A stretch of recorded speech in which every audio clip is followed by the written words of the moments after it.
Assalamu alaikum everyone and welcome to my YouTube channel. In this video, we will explore the three main sociological perspectives: functionalism, conflict and symbolic interactionism.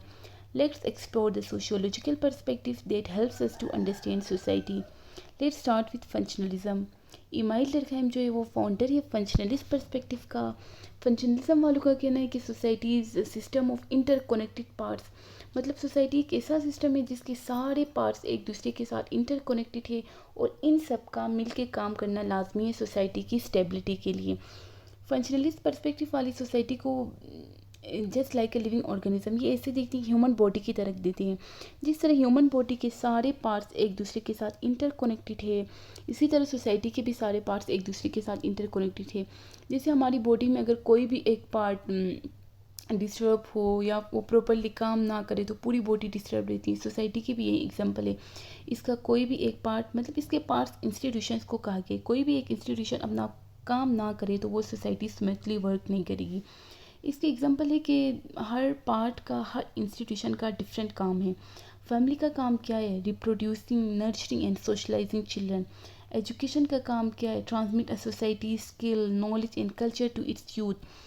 Politics provide a means of governing members of society. Economic क्या करती है? Provides for the production, distribution and consumption of goods and services.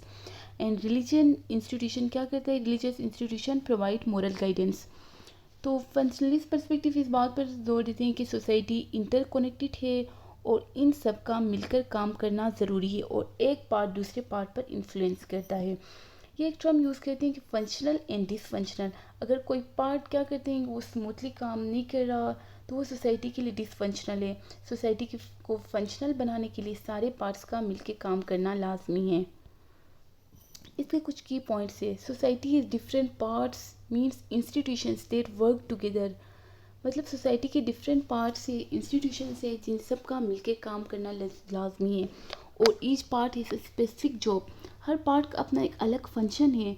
जैसे हमने पढ़ा, education का क्या है? Transmit knowledge, skill and culture. Religion का क्या है? Provide moral guidance to society. इसी तरह इन सारे पार्ट्स जब मिलके काम करेंगे तो सोसाइटी में स्टेबिलिटी होगी और सोशल ऑर्डर प्रमोट होगा। देन हमारे पास है कॉन्फ्लिक्ट पर्सपेक्टिव। कॉन्फ्लिक्ट पर्सपेक्टिव मतलब सोसाइटी को ऐसे देखते हैं कि सोसाइटी में एक कंपटीशन चलती रहती है हर वक्त लिमिटेड रिसोर्सेज के लिए।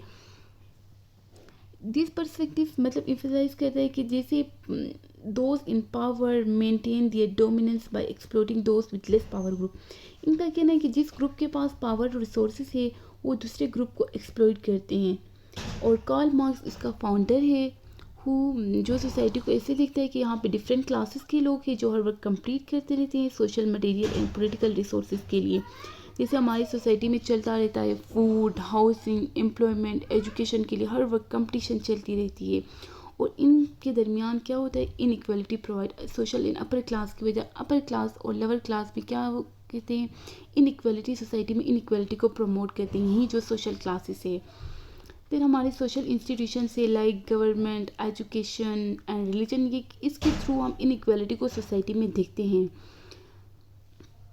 सम इंडिविजुअल्स और ऑर्गेनाइजेशन ऐसे हैं सोसाइटी में जिसके पास रिसोर्सेज ज़्यादा है तो वो दूसरे ग्रुप को क्या करते हैं, मतलब सब ऑर्डिनेट में रखते हैं और वो क्या करते हैं, यही सोशल इंस्टीट्यूशंस को वो मेंटेन करते रहते हैं। मीन्स कि इनइक्वालिटी को सोसाइटी में मेंटेन करते हैं यही groups.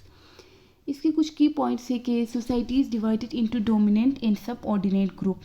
Dominant group upper class के लोग हो गए, सब ऑर्डिनेट ग्रुप लोअर क्लास के लोग होते हैं। वो मतलब वो क्या करते हैं? लोअर क्लास के लोगों को अपने मातहत करते हैं। डोमिनेंट ग्रुप के पास पावर होती है तो अपने पावर के थ्रू दूसरे ग्रुप को एक्सप्लॉइट करते हैं और ज़बरदस्ती दूसरे ग्रुप को के ऊपर। जो हमारी सोसाइटी में ये है कि जैसे सोशल कॉन्फ्लिक्ट एराइज होते हैं वो क्यों होता है? Unequal distribution of resources, power and opportunities की वजह से। कॉन्फ्लिक्ट वालों का कहना है कि यही जो कंपटीशन है, यही जो कॉन्फ्लिक्ट है अपर एंड लोअर क्लास के दरमियान, इनइक्वालिटी यही क्या करती है? सोसाइटी में सोशल चेंज लाती है। इनका कहना है कि सोशल चेंज यही कॉन्फ्लिक्ट लाता है और ग्रेजुअल इवोल्यूशन नहीं लाता सोशल चेंज कभी भी।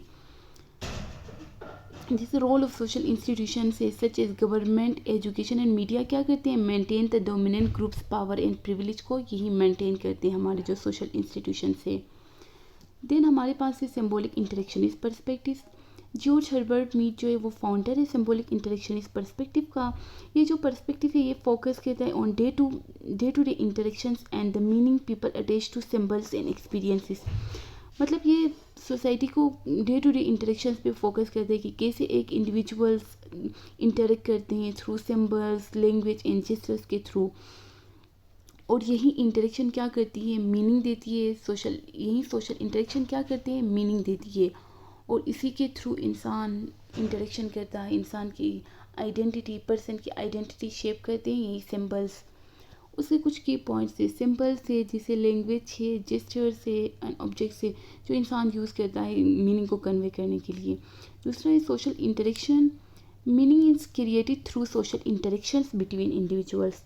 देन इंटरप्रिटेशन है, individuals interpret and negotiate meaning. Negotiate मतलब ये कि बातचीत के थ्रू मीनिंग देना, ठीक है।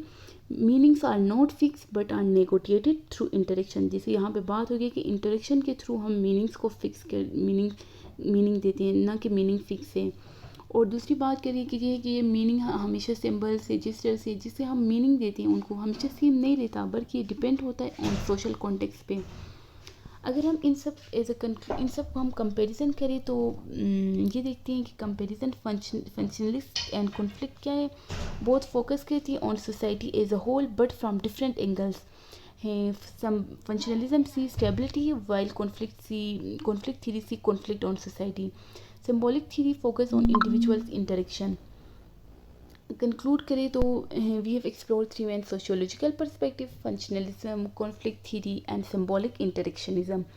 Each offers a unique way to understand society and its complexities. So sociology gives us powerful tools to understand the world around us, and by using these perspectives we can gain deeper insight into social issues in our lives. मतलब इस perspective की example हम एक एनक की ले सकते हैं।